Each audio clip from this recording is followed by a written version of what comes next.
Hi అండి, అందరికీ నమస్కారం. Welcome back to our YouTube channel. ఈ రోజున వచ్చేసి మన తెలంగాణలో ఉన్న రైతన్నులకు అయితే గొప్ప శుభవార్త చెప్పారండి మన సీఎం రేవంత్ రెడ్డి గారు అయితే. అలాగే ఇప్పటి వరకు తెలంగాణలో రైతు భరోసా రాని వారికి అయితే తెలంగాణ రాష్ట్ర ప్రభుత్వం అయితే ఒక గుడ్ న్యూస్ అయితే చెప్పడం అయితే జరిగిందండి. అలాగే ఎంత పట్టా కలిగి ఉన్న రైతులకు అయితే రైతు భరోసా డబ్బులు ఎప్పుడు జమ కాబోతున్నాయి అనేది మనం ఈ వీడియోలో అయితే తెలుసుకుందామండి. ఈ వీడియోని ఎక్కడ స్కిప్ చేయకుండా పూర్తిగా చూడండి. మరిన్ని వీడియోస్ కోసం మా అప్డేట్స్ అయితే రావడానికి మా ఛానల్ని తప్పకుండా లైక్ అండ్ షేర్ చేసి సబ్స్క్రైబ్ అయితే చేసుకోండి. ఇక లేట్ చేయకుండా అప్డేట్లోకి అయితే వెళ్ళిపోదాము. ఇక అప్డేట్లోకి వెళ్తే ఇంకా 1 నుండి 15 ఎకరాల వరకు ఉన్న రైతు సోదరులకు అయితే రైతు బంధు ఇంకా జమ కాలేదనేసి అంటున్నారండి. ఇది వాస్తవమే. ఎందుకంటే వాస్తవానికి మనం చూసుకుంటే ఎలక్షన్ల కన్నా ముందే మనకు రైతు భరోసా డబ్బులను అయితే జమ చేస్తామనేసి చెప్పడం అయితే జరిగిందండి. ఎందుకు జమ కాలేదు అనేది ఈ వీడియోలో అయితే మనం మాట్లాడుకుందాము. అలాగే కొత్తగా వచ్చిన వాళ్ళు మా ఛానల్ని సబ్స్క్రైబ్ చేస్తారని కోరుకుంటున్నాము. ఇక మన తెలంగాణలో కాంగ్రెస్ పార్టీ అధికారంలోకి చేరిన తర్వాత మొట్టమొదటిసారి వాళ్ళు ఇచ్చిన హామీ రైతు భరోసా అండి. ఇది జనవరి 26వ తేదీన అయితే ప్రారంభించడం అయితే జరిగింది.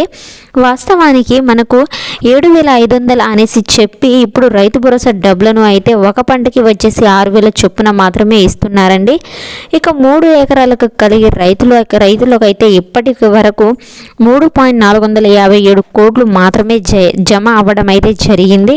ఇక మిగిలినవి 5,000 కోట్లు అయితే 10 ఎకరాల లోపు కూడా కలిగిన రైతులకు ఈ నెలలో విడుదల చేస్తామనేసి చెప్పడం అయితే జరిగిందండి. కానీ ఇక మనకైతే ఖచ్చితంగా 2వ వారం అనేసి చెప్పడం అయితే జరిగింది. ఇక 2వ వారం కూడా అయిపోవడానికి వచ్చిందండి. ఇంకా మనకి రైతు భరోసా డబ్బులను అయితే వేయకపోవడం చాలా దారుణమని మనం అనుకోవచ్చు. ఇక రైతుల వరకే మాత్రం చాలా వరకు పంటలకి బాధపడుతున్నారండి. ఎందుకంటే పంటకి మందు కొట్టాలన్నా ఏమైనా అవసరాలున్నా ఇంట్లో అత్యవసర పరిస్థితి ఉన్నా వారికి కొంతవరకు ఆర్థిక ఇబ్బందులు ఉండడం వల్ల రైతన్నులు అయితే చాలా వరకు బాధపడుతున్నారండి. దీనికి సంబంధించి మన రేవంత్ రెడ్డి గారు అయితే ఒక మాట అయితే మాట్లాడడం జరిగింది. ఇక ఎన్ని ఇబ్బందులు వచ్చినా ఖచ్చితంగా రైతు భరోసా నిధులను ఇచ్చే తీరుతామంటూ మన తుమ్మల నాగేశ్వరరావు కూడా చెప్పడం అయితే జరిగిందండి. కావున మీరెవ్వరూ బాధపడాల్సిన అవసరం అయితే లేదు. మనకు రైతు భరోసా నిధులు ఖచ్చితంగా విడుదలైతే అది కూడా 1 నుంచి 10-15 ఎకరాల లోపు అయితే ఖచ్చితంగా విడుదల అవుతాయండి. తర్వాత మనం ఒకటి గమనించాల్సి ఉంది.